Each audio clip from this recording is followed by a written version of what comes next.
बड़ी खबर इस वक्त राजस्थान की राजनीति से, जहां पूर्व विधानसभा अध्यक्ष कैलाश मेघवाल को बीजेपी ने निलंबित कर दिया है। मेघवाल को अनुशासनहीनता का नोटिस जारी किया गया और उसके बाद उनको निलंबित कर दिया गया। निलंबन को लेकर मेघवाल ने बीजेपी पर अब पलटवार किया है। कहा कि मुझे बीजेपी से निकाला गया है, लेकिन मैं चुनाव जरूर लड़ूंगा। निलंबन से मुझे कोई परेशानी नहीं है, यह कहना है अर्जुन राम मेघवाल का। साथ ही साथ उन्होंने यह भी कहा कि केंद्रीय मंत्री पर लगाए तमाम जो गंभीर आरोप उनके द्वारा लगाए गए थे वो उस पर अभी भी अडिग हैं। बड़ी खबर है कि कैलाश मेघवाल को बीजेपी ने पार्टी से निलंबित कर दिया है अनुशासनहीनता का नोटिस थमाकर। निलंबन को लेकर लेकिन कैलाश मेघवाल ने वापस पलटवार किया है और कहा है कि मैं चुनाव जरूर लड़ूंगा। केंद्रीय कानून मंत्री अर्जुन मेघवाल को भ्रष्ट बताते हुए उन्होंने तमाम सवाल उठाए थे। साथ ही पार्टी की ओर से हुई कार्रवाई पर भी अब सवाल उठाते हुए उन्होंने ये कहा है कि चुनाव बीजेपी से जरूर मैं निकाला गया हूं, लेकिन चुनाव मैं जरूर लड़ूंगा और बीजेपी उम्मीदवार को हजारों वोट से हराऊंगा, ये दावा किया है कैलाश मेघवाल ने। मेघवाल ने आगे कहा कि मैंने प्रधानमंत्री मोदी को लंबी चौड़ी चिट्ठी लिखी है जिसमें अपनी सारी बातों का जिक्र मैंने किया है। निलंबन से मुझे कोई दिक्कत ही नहीं है, ये कैलाश मेघवाल का कहना है। तो कैलाश मेघवाल भारतीय जनता पार्टी के कद्दावर नेता रहे हैं, पूर्व में विधानसभा अध्यक्ष भी वो रहे हैं और ऐसे में उनका पार्टी से निकाला जाना तमाम बड़े सवालों को भी खड़ा कर रहा है। यहां पर भारतीय जनता पार्टी की अंदरूनी गुटबाजी को लेकर के भी यहां पर संकेत दिखते मिल रहे हैं।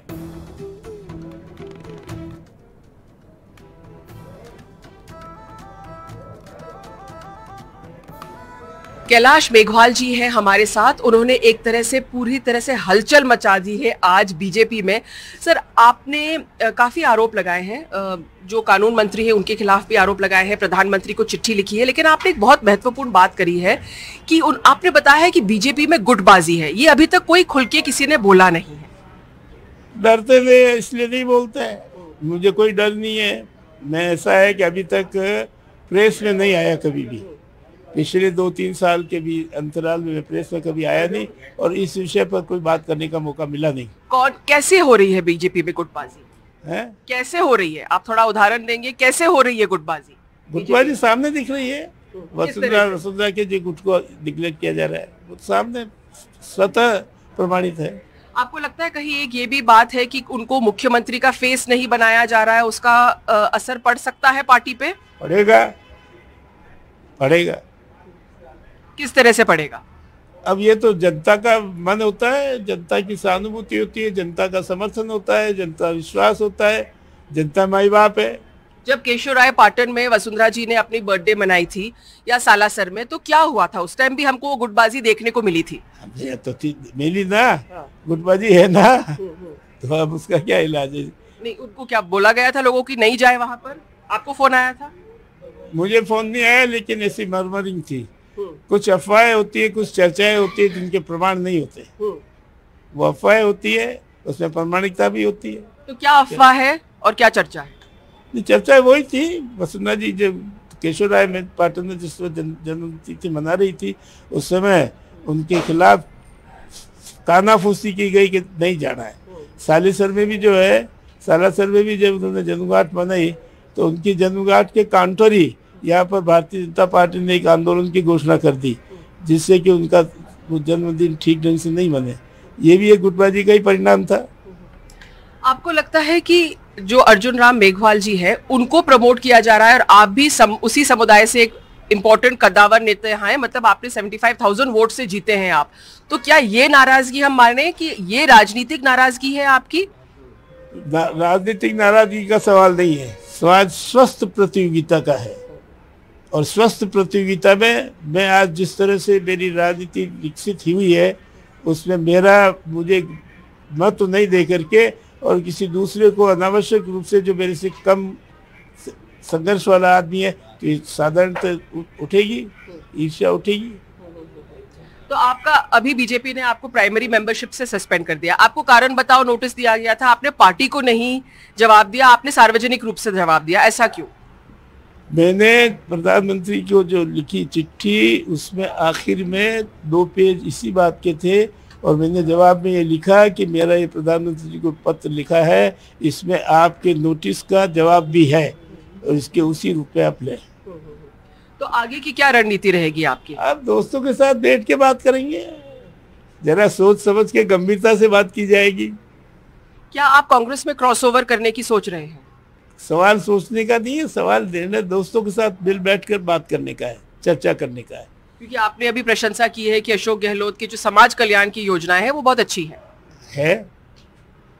शाहपुरा में भी काम हुआ है। शाहपुरा में बहुत काम हुआ मेरे 5 साल में, और उसी काम का नतीजा है कि जनता ने मुझे भरपूर वोटों से जो है अनुग्रहित किया है। आपको लगता है कहीं आपका ये जो बयान है वो वसुंधरा जी के खिलाफ जा सकता है, क्योंकि आप उनके करीबी माने जाते हैं? हो सकता है, हो सकता है। एनालिसिस कई तरह के हो सकते हैं। ये है कि मैंने कोई वसुंधरा जी के इशारे पे या उनके कहने पर मैंने जो किया है, ऐसा नहीं है। तो आप पार्टी से बाहर लेकर पार्टी को ही टक्कर देंगे, पार्टी से बाहर जाकर? तो चुनाव में कब क्या होगा ये तो अभी नहीं क्या, लड़ेंगे चुनाव और बीजेपी सामने होगी तो लड़ना पड़ेगा। किस बात का कंसेशन? जब पार्टी ने मेरे साथ कंसेशन नहीं दिया तो मैं किस बात का कंसेशन दूं? आप उस टाइम के नेता हैं जब भैरव सिंह जी की सरकार, उस टाइम के नेता है आप, बहुत सीनियर लीडर है, हम लोगों ने आपको देखा है। तो ये जो नए जो रंग के लीडर हैं आज की डेट में बीजेपी में, जिनका नाम आपने प्रेस कॉन्फ्रेंस में लिया, क्या एडवाइस देना चाहेंगे आप उनको? क्योंकि देखो पार्टी बीजेपी हमेशा एक संगठित पार्टी रही है, अगर गुटबाजी होएगी तो वो पार्टी को नुकसान होएगा। आज की राजनीति में कुल मिलाकर सिद्धांतों की, विचारधारा की, एजेंडे के कार्यक्रम की कोई वक़्त नहीं रह गई है।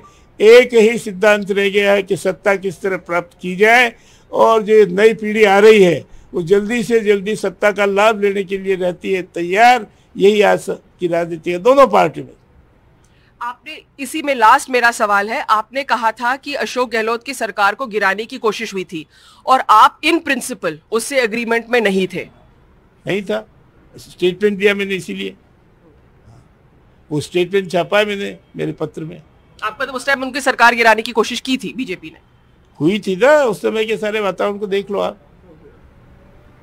बहुत बहुत शुक्रिया हमसे बात करते हुए। तो कैलाश मेघवाल जी जो अपने आप में सीनियर लीडर हैं, पार्टी के, बीजेपी के सीनियर लीडर हैं, वसुंधरा राजे के करीबी भी माने जाते हैं, उन्होंने खुलेआम कहा है कि बीजेपी में गुटबाजी हो रही है और वसुंधरा राजे के जो भी समर्थक हैं उनको धीरे धीरे टारगेट किया जा रहा है। लेकिन उन्होंने ये भी कहा है कि उन्होंने ये जो आज प्रेस कॉन्फ्रेंस की है वो वसुंधरा राजे के इशारों पर नहीं की है।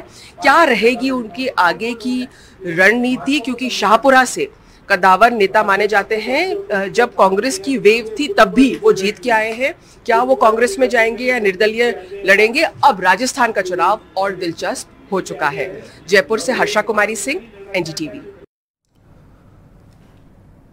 तो भारतीय जनता पार्टी के राजस्थान में कद्दावर नेता माने जाते हैं कैलाश मेघवाल, जो पिछले काफी दिनों से लगातार मौजूदा सरकार जो कि कांग्रेस के अशोक गहलोत की है उनकी तारीफ कर रहे थे और लगातार केंद्रीय कानून मंत्री अर्जुन राम मेघवाल पर तमाम आरोप वो लगा रहे थे भ्रष्टाचार के। उसके बाद अब पार्टी ने उनको निलंबित कर दिया है, एक नोटिफिकेशन उनके लिए जारी करके। और इसलिए इस लिहाज से अगर देखा जाए तो राजस्थान की राजनीति में बड़ी हलचल है। और हर्षा कुमारी सिंह हमारी सहयोगी जयपुर से हमारे साथ जुड़ रही हैं। हर्षा, आज के समय पे राजस्थान की राजनीति में इससे बड़ी खबर कोई हो नहीं सकती है। भारतीय जनता पार्टी में लंबे अरसे से अपनी सेवाएं कैलाश मेघवाल दे रहे हैं, कद्दावर नेता माने जाते हैं, पूर्व में विधानसभा स्पीकर रह चुके हैं। क्या कुछ मायने हैं इस निलंबन के, और आगे राजस्थान की राजनीति में क्या बड़े बदलाव और क्या नई अपडेट्स हमको देखने को मिल सकती हैं?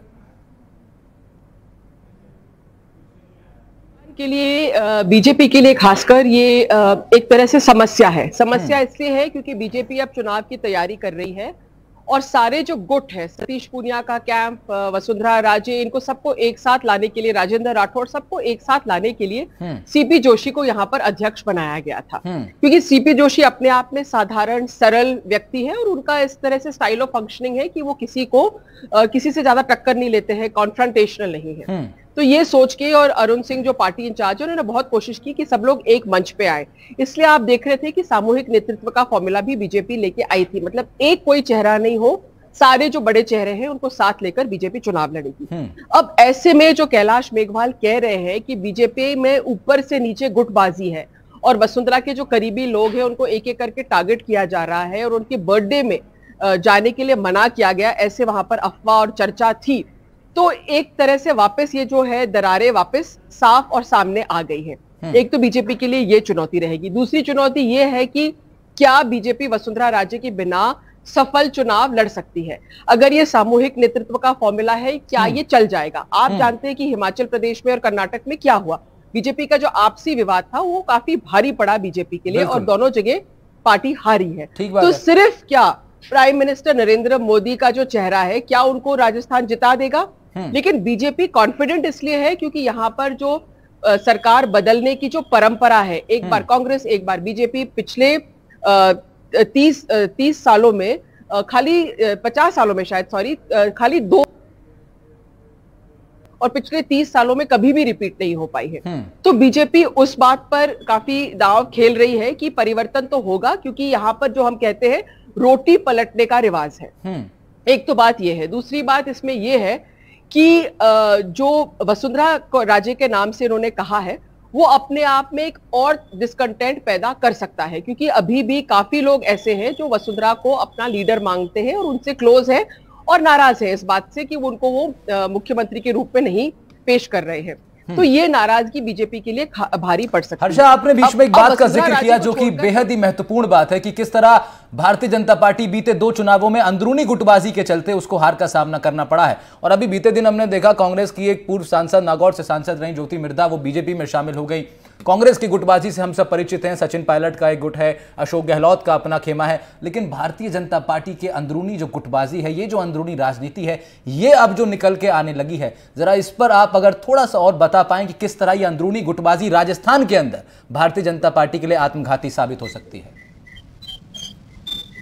जी बिल्कुल, देखिए वसुंधरा राजे की हमने बात कर ली। अब जो दूसरा गुट सामने आ रहा है वो मेघवाल वर्सेस मेघवाल है, अर्जुन मेघवाल वर्सेस कैलाश मेघवाल। तो कैलाश मेघवाल ने बहुत गंभीर आरोप लगाए हैं कानून मंत्री पे, अर्जुन मेघवाल पर। उन्होंने कहा है कि जब वो IAS थे, कलेक्टर थे, चूरू के कलेक्टर थे खासकर, तो उन्होंने 2-4 चीजें ऐसे गिनाए हैं जहां उन्होंने कहा है कि सही तरीके से निर्णय नहीं हुए, करप्शन हुआ, और ये सारे मामले उन्होंने बताया कि इन पे इंक्वायरी वगैरह जो भी हुई थी वो सारे दस्तावेज उन्होंने पेश किए हैं। अब अर्जुन राम मेघवाल एक उभरता सितारा है, साथ ही वो बीजेपी की बहुत अहम कमिटी में है, वो उसको हेड कर रहे हैं। इनफैक्ट वो जो कमिटी है उसको वो हेड कर रहे हैं। तो सीधा उन पर आरोप लगाना, और ये मेघवाल वर्सेस मेघवाल। दूसरा, जो मेघवाल समुदाय है अपने आप में निर्णायक है। मेघवाल समुदाय जो शेड्यूल कास्ट समुदाय है उसमें सबसे प्रबल समुदाय माना जाता है, ओपिनियन मेकर माना जाता है। और जो मेघवाल वोट बैंक है बहुत अहम है, क्योंकि आपने देखा कि नागौर में जब वो बच्चों के ऊपर गाड़ी चलाई दी गई थी तो कितना एक राजनीतिक हलचल हो गई थी वहां पे, क्योंकि वो जो SC वोट था वो कांग्रेस नहीं चाहती थी कि उसको खो दे।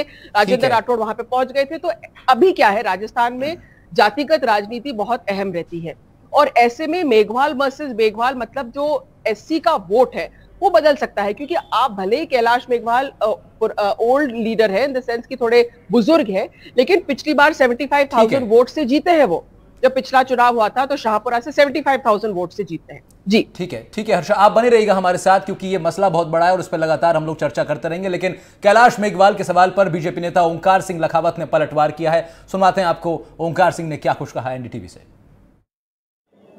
भारतीय जनता पार्टी राजस्थान के प्रदेश अध्यक्ष श्री CP जोशी जी ने आज हमारे शाहपुरा के विधायक, पूर्व मंत्री, विधानसभा के माननीय अध्यक्ष रहे, केंद्र में मंत्री भी रहे, श्री कैलाश मेघवाल को भारतीय जनता पार्टी की प्राथमिक सदस्यता से निलंबित करने का आदेश जारी किया है। उनके विरुद्ध पार्टी के संविधान में वर्णित अनुशासन भंग करने का आरोप था। उनको नोटिस भी, कारण बताओ नोटिस भी दिया गया था, और इसलिए उन सब के सारे कारणों को देखते हुए, आरोपों की गंभीरता को देखते हुए प्राथमिक सदस्यता से तो निलंबित किया, और आगे का कार्रवाई करने के लिए भारतीय जनता पार्टी की प्रदेश की जो अनुशासन समिति है उसको इस प्रकरण को सौंपा है। पार्टी के संविधान में लिखा है, पार्टी के किसी बात को बाहर की किसी सत्ता के समक्ष ले जाना, जिसमें समाचार पत्र और इलेक्ट्रॉनिक मीडिया भी शामिल है, वह अनुशासन उल्लंघन की परिभाषा में आता है। तो अनुशासनहीनता की बात अब बीजेपी की तरफ से सामने आ रही है। उनका आरोप है कैलाश मेघवाल ने अनुशासनहीनता की है, जिसकी सजा उनको मिली है। लेकिन हमारी सहयोगी हर्षा कुमारी सिंह हमारे साथ बनी हुई हैं। हर्षा, आने वाले चुनावों में ये कितना घातक जो है ये साबित हो सकता है, इस पर आप बता रही थी हमको विस्तार से कि किस तरीके से मेघवाल वर्सेस मेघवाल गुट अगर बनता है तो कैसे एससी समाज का जो वोट है वो बीजेपी के लिए बढ़ सकता है और एक नुकसान बीजेपी को झेलना पड़ेगा। लेकिन एक बड़ा सवाल ये भी है कि कैलाश मेघवाल बहुत बड़े लीडर रहे हैं, मतलब 6 बार के विधायक वो रहे हैं, 3 बार वो सांसद रह चुके हैं, पार्टी के राष्ट्रीय उपाध्यक्ष वो रह चुके हैं और केंद्र में मंत्री रह चुके हैं। इस कद के लीडर का पार्टी के अगेंस्ट में जाकर के बयान देना और लगातार ये कहना कि मौजूदा सरकार बढ़िया काम कर रही है राज्य में, स्वाभाविक रूप से अनुशासनहीनता बनाता है। तो इसी चीज को लेकर के बीजेपी ने जो है पलटवार किया है।